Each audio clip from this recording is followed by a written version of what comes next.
Happy Sabbath, everyone! Happy Sabbath! Sometimes it's very hard for us as believers to believe in God's promises in times of crisis. Please stay with us as we recap this week's lesson entitled The Hard Way. The memory text is taken from Isaiah 8 verses 17. I will wait on the Lord, who hides his face from the house of Jacob, and I will hope in him. Sabbath Afternoon. At a burning building in New York City's Harlem, a blind girl was perched on a fourth-floor window. The firemen had become desperate. They couldn't fit the ladder truck between the buildings, and they couldn't get her to jump into a net, which she, of course, couldn't see. Finally, her father arrived and shouted through the bullhorn that there was a net and that she was supposed to jump on his command.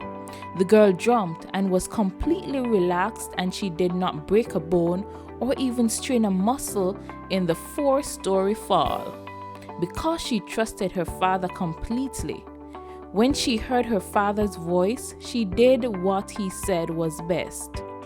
In the same way, God provided powerful evidence that he wanted the best for his children, but they rejected the gentle flowing way he first presented to them. Thus, he had to speak to them with a roar and a flood instead. Sunday, prophecy fulfilled. Isaiah 7 verses 14 to 16.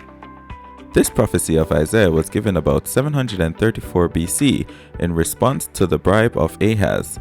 Tiglath-Pileser III did what he probably would have done anyway. He conquered the Galilee and Transjordan regions of northern Israel and turned the territories into Assyrian provinces. So, by 732, within about 2 years of Isaiah's prediction, Syria and Israel had been conclusively defeated. God had predicted what would happen to the enemies of Judah. Monday, foreseen consequences. Isaiah 7 verses 17 through 25. Thus, for Ahaz, the man of fear rather than faith, the good news from God was that Syria and Israel would be wiped out.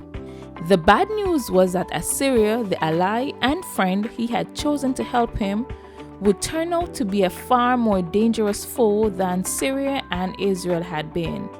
It is better to take refuge in the Lord than to put confidence in princes. Psalm 118 verse 9. Tuesday, what's in a name? Isaiah 8 verses 1 to 10. The timing of this son was central to his significance as a sign. As with the sign of Emmanuel, from the time he was conceived and born to the time Assyria defeated Syria and Israel, there would be less time than it would take for the boy to reach an early development stage, in this case, calling for his father or mother. When Isaiah legally recorded the boy's name even before his conception, he made the child and his name a public prophecy that could be tested by subsequent events. Wednesday, nothing to fear when we fear God himself. Isaiah 8 verses 11 through 15.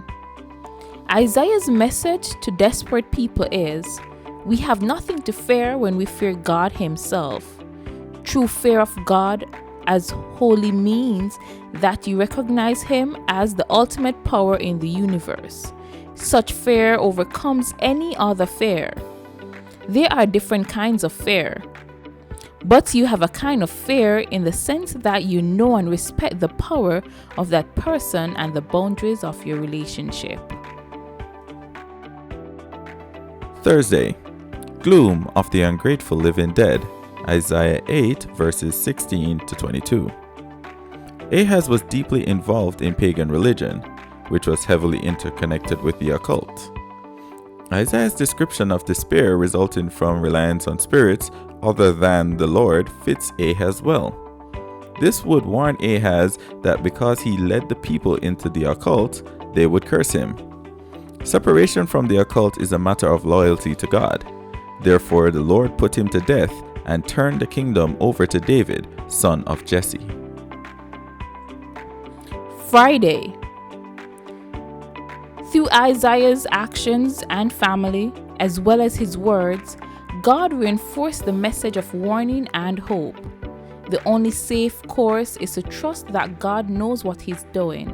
He has both the love and the power to guide, protect, and provide for those who let Him. For those who turn to other powers, there is only gloom.